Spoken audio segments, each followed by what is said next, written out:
Bom, a gente deduziu até ali a aceleração, né? E agora a gente vai entender um modelo de análise, porque assim, ó, eu sempre gosto de mostrar de onde que vem as coisas. Como eu sempre falo, eu poderia vir aqui colocar a função pronta para vocês, mas vocês não entender por que é essa função, da onde que veio, então eu gosto que vocês entendam da onde que saem as coisas, certo? Bom, nós estávamos vendo a aceleração ali, nós chegamos que a aceleração era menos k vezes x dividido pela massa, certo? Nós sabemos que, por definição, a aceleração de qualquer corpo nada mais é, que você já deve ter visto, a derivada da velocidade em relação ao tempo, né? Porque a aceleração é a variação da velocidade em relação ao tempo. Só que tudo que é física é a partir de derivadas e integrais, certo? Então, só que o que acontece? Quando a gente tem, se vocês lembram lá de Física 1, a derivada, nós temos a função da posição, que é o x, a posição. Quando eu derivo a posição uma vez, eu tenho a velocidade, e se eu derivo a velocidade, eu tenho a aceleração, sempre que a gente vai derivando. Então, não se preocupem que isso aqui é para mostrar de onde que vem, tá? Eu posso dizer, então, que a velocidade é a derivada, a aceleração é a derivada segunda da posição em relação ao tempo, certo? Por quê? Porque se eu derivo uma vez a posição, eu chego na velocidade, mas se eu derivo duas vezes a posição, eu chego na aceleração. Esse aqui não é tempo ao quadrado, é a derivada em relação ao tempo, tá? Aí vocês sabem que quando a gente escreve a derivada de baixo, nós colocamos o quadrado aqui, mas não significa que é tempo ao quadrado, tá? Só para vocês lembrar disso aqui quando vocês viram a derivada. Bom, então, a gente viu que a derivada segunda da posição em relação ao tempo me dá a aceleração, certo? Bom, o que a gente viu que era aceleração? Então, eu posso dizer que a derivada segunda da posição em relação ao tempo, que a gente já viu lá na outra função, é menos k vezes x dividido pela massa. Isso a gente viu agorinha ali, né? Que menos k vezes x vezes a massa. Daí a gente substituiu o a aqui para entender a velocidade mínima, a velocidade máxima, aliás, a aceleração mínima, máxima e a aceleração quando é zero. Então, eu só estou substituindo aqui, eu posso dizer isso aqui, que a é igual a derivada segunda da posição em relação ao tempo, menos kx vezes m. O que a gente vai fazer aqui? Para facilitar, tá? Nós vamos substituir a relação k sobre m por w ao quadrado, tá?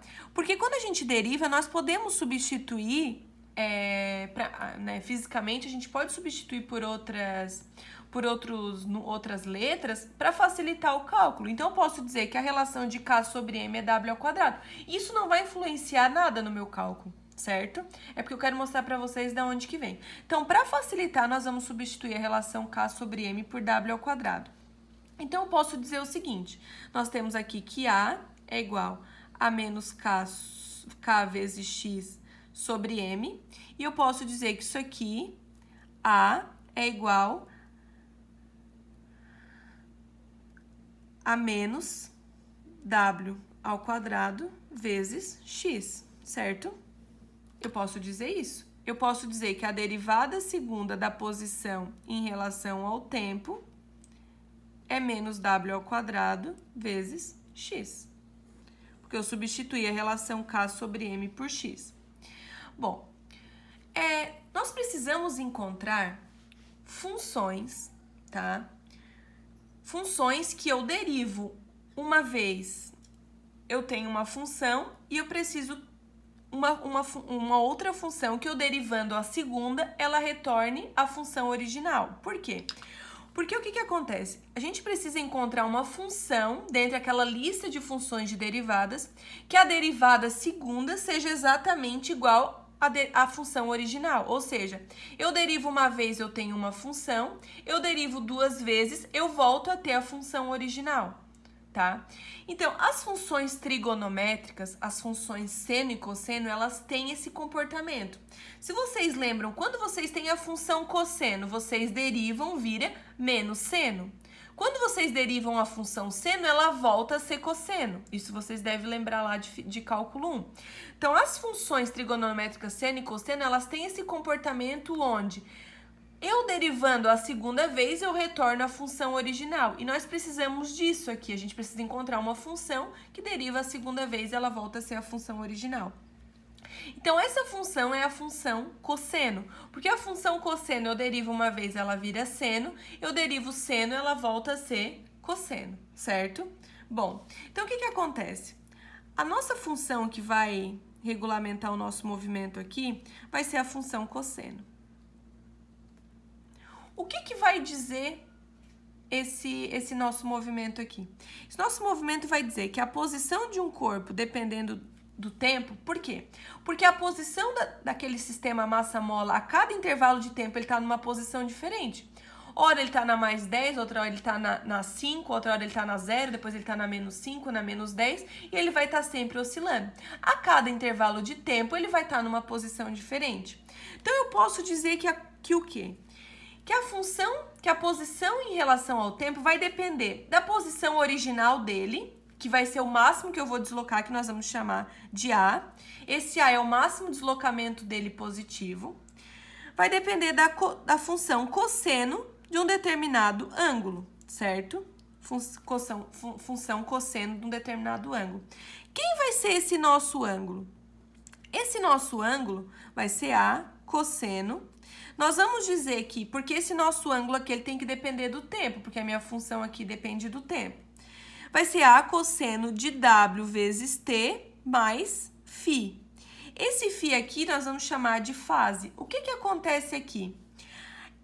Esse A aqui, ele é uma constante. Esse W aqui, ele também é uma constante que eu já deduzi lá em cima. E essa fase aqui também é uma constante. Então, eu posso dizer que A, W e φ são constantes. Esses valores aqui, eles não vão variar com o tempo, tá? O que vai variar com o tempo? Somente a posição. Só que vai depender da posição original que eu tinha, A cosseno de WT mais φ, certo? Bom, lembrando que esse A aqui é uma constante, porque uma vez que eu puxei 10, ele vai ser 10. Isso aqui nós vamos ver mais tarde, que vai ser a nossa frequência angular, que também é constante, tá? Essa nossa velocidade angular aqui, ela também é constante. E φ é a fase, que eu também vou explicar daqui a pouco da onde que vem. Mas lembrando que A, W e φ são constantes. Então, a nossa função original, tá? Que eu vou passar aqui para outra folha. A nossa função original, que é a nossa função cosseno, ficou x de t é igual a cosseno de W vezes t mais φ. Essa é a nossa função original, certo? Bom, o que acontece? Eu quero a minha derivada segunda, porque eu quero chegar na aceleração. Essa aqui vai ser a função da posição em relação ao tempo para o movimento periódico que a gente vai ter. Ou seja, para cada intervalo de tempo eu vou saber onde vai estar o meu corpo, certo? Bom, então eu vou derivar a primeira vez essa função, em relação ao tempo. Eu derivando a primeira vez a função em relação ao tempo, nós sabemos que vai ficar o seguinte. O A é constante, então ele vai ficar para fora, né? O A que está multiplicando, eu não derivo, quando está na multiplicação, a constante, ela fica a própria constante. Então, eu quero derivar essa função aqui, ó. Derivar essa função cosseno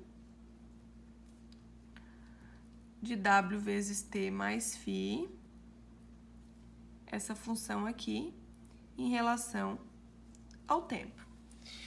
Se vocês lembram, quando a gente deriva uma função cosseno, vocês tinham lá 2π mais 2, sei lá, se vocês lembram disso, né? Não sei se vocês lembram da derivada da função aqui. Então, quando eu derivo uma vez dx dt, eu vou ficar com A. Quando eu derivo a função cosseno, a derivada da função cosseno é menos seno. Então, vai ficar, eu vou colocar aqui, menos seno, porque a derivada do cosseno vira seno. O arco, que é o que está aqui dentro, não vai mudar, então vai ficar seno de WT mais φ, só porque eu tenho que derivar o arco. O W, ele é constante, certo? Ele é constante, ele não vai mudar.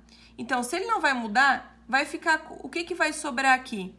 E a derivada... Eu tenho uma soma aqui. A derivada desse arco aqui é zero. Isso aqui era como se eu tivesse isso aqui, ó. 2t mais 2. A derivada disso aqui, a derivada de uma constante é 0 e a derivada de 2t é 2, porque vai ficar t menos 1, que t na 0 vai dar 1. Então, isso aqui era a mesma coisa que eu tivesse 2t mais 2.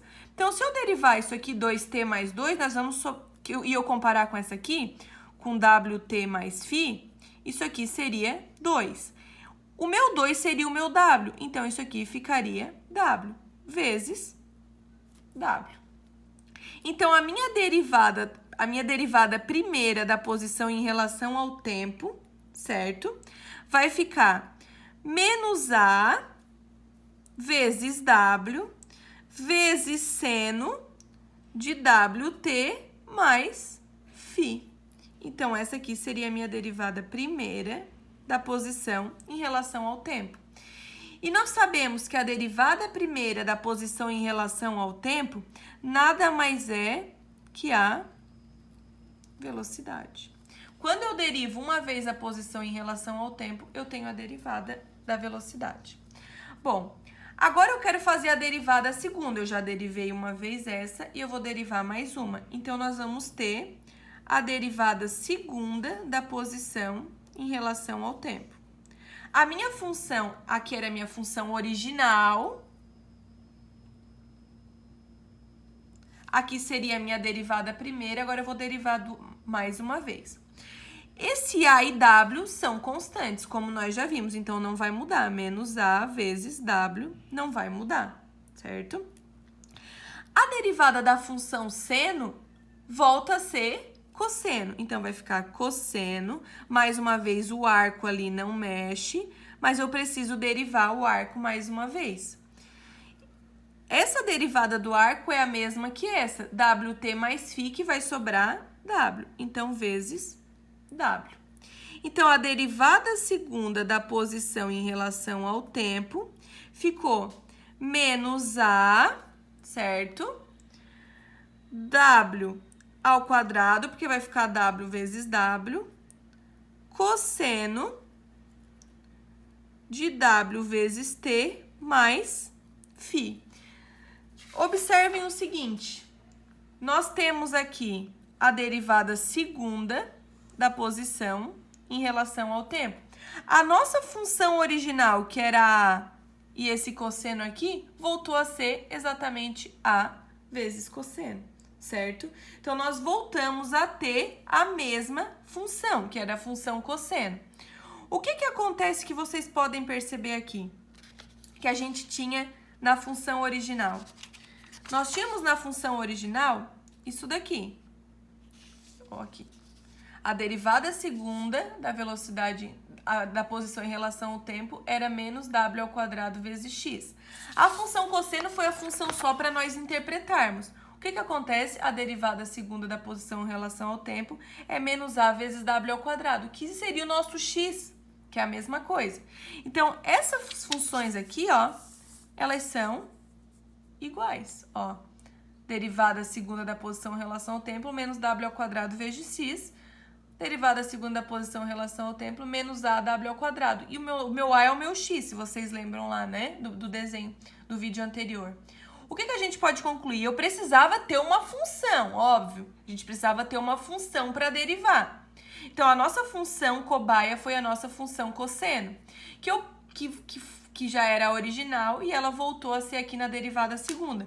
Mas se a gente não dependesse de funções para estar fazendo, nós teríamos exatamente a mesma função.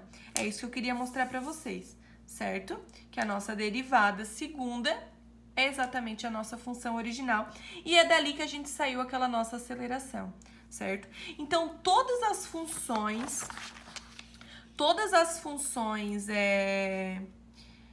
do movimento harmônico simples, eles são baseados em funções trigonométricas, porque as funções trigonométricas seno e cosseno, elas têm esse comportamento de retornar após a segunda derivada para a original, que é exatamente isso. No intervalo de tempo fixo, ele volta para a posição original. Entenderam? Qual é a lógica disso? Então, no intervalo de tempo fixo, ele volta à posição original. Então, eu tinha que ter uma equação que voltaria para a função original, que seria a nossa posição original, certo? Então, só queria mostrar para vocês entenderem esse modelo de análise, certo? Bom, e essa função aqui nada mais é que a aceleração, certo? Bom, eu vou gravar o outro vídeo pra continuar também, pra não ficar grande, porque agora vai vir mais coisas, certo? Vou gravar o próximo vídeo.